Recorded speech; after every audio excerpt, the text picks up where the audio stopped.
Hai sobat, aku Almirazi. Aku mau naik Gunung Penanggungan di Mojokerto. Hari ini Sabtu tanggal 17 Oktober 2020. Dalam pendakianku kali ini aku ditemani ayah, Om Anggoro, Tante Kesi, Mas Rafka, dan adik Hanif. Jadi dalam satu kelompok ada 6 orang pendaki dengan harga tiket masuk 10.000 per orang dan 30.000 untuk parkir mobil. Sebelum memasuki atau memulai pendakian, setiap kelompok pendaki akan mendapatkan briefing terlebih dahulu dari pihak pengelola mengenai keamanan, kebersihan, dan keselamatan selama melakukan pendakian di Gunung Penanggungan. Pendakian kami mulai pukul 16.30 dari base camp yang juga merupakan pos 1 pendakian jalur Tami Ajeng. Setelah memasuki gerbang pendakian di base camp Tami Ajeng, kita akan memasuki area GBR atau Gunung Bali Resort yang berjarak kurang lebih 10 menit dari base camp, tepatnya sebelah kanan jalan dari jalur pendakian. Dalam perjalanan menuju pos 2, jalur masih didominasi makadam. Jalannya relatif landai bahkan menurun. Pokoknya masih santai banget deh. Akhirnya kami sampai di pos 2 pukul 17.30. Jadi total perjalanan dari base camp ke pos 2 adalah 1 jam. Di pos 2 kita akan menemukan shelter dan warung. Kamar mandi juga ada. Tapi ya gitu, kamar mandinya terbuat dari banner bekas. Masih lumayan lah kalau pengen paket petak. Ya jangan ke gunung, ke hotel aja. Hehe. Mengingat kami membawa adik Hanif yang masih berusia 6 tahun, kami perlu beristirahat sejenak sekedar memulihkan tenaga sembari minum air. Oh ya, aku sendiri masih kelas 4 SD, usiaku 9 tahun. Mas Rafka, teman baruku, juga masih kelas 5 SD. Jadi bagi sobat yang seusia kami dan ingin mendaki ke gunung, tidak perlu khawatir ya.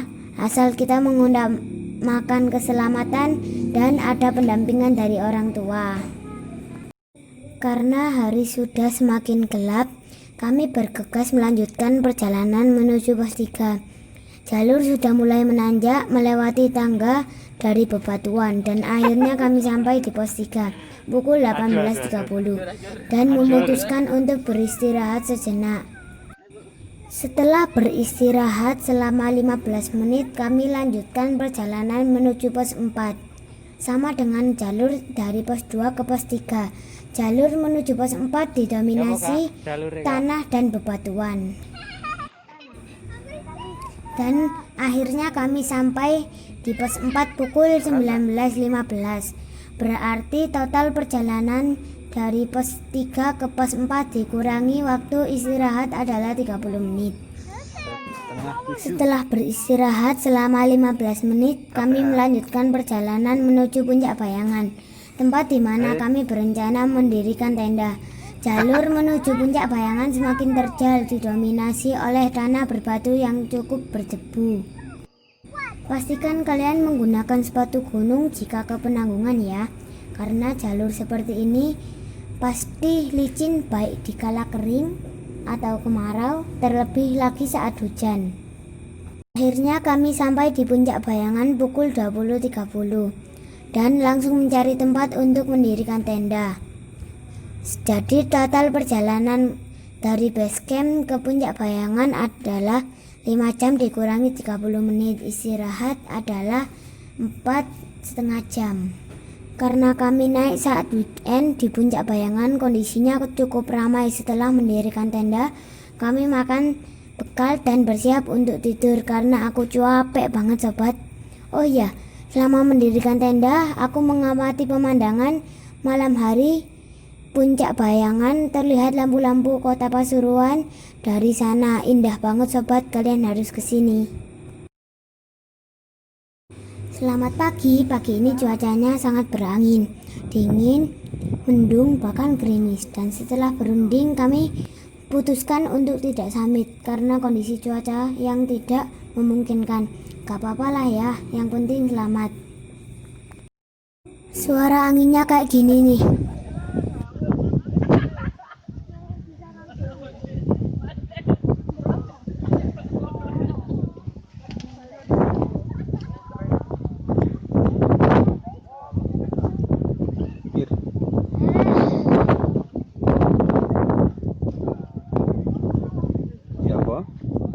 naik ke puncak kan? Enggak. Oh, capek.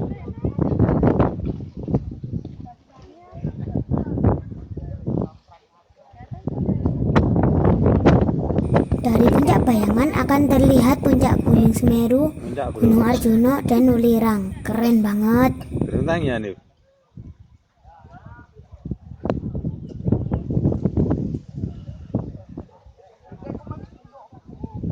Dan setelah sarapan, ngopi-ngopi, santai di tenda, dan menikmati pemandangan pagi di puncak bayangan.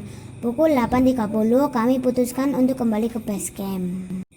Sebenarnya perjalanan yang lebih menantang adalah perjalanan saat turun. Kalau saat naik, kami tidak melihat dengan jelas karena gelap. Tapi saat turun terlihat jelas betapa curamnya jalur yang kami lalui. Tapi meski begitu, aku senang bisa mendaki ke Penanggungan. Banyak pelajaran yang bisa diambil dari perjalananku kali ini.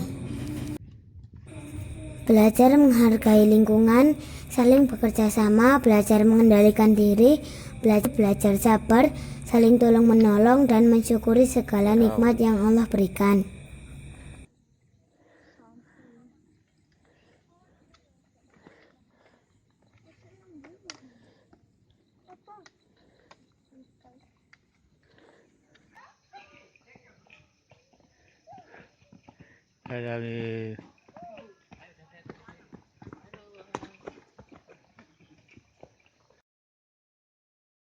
Cukup sekian ya sobat, tetap sehat, jaga lingkungan, sampai ketemu di pendakian selanjutnya.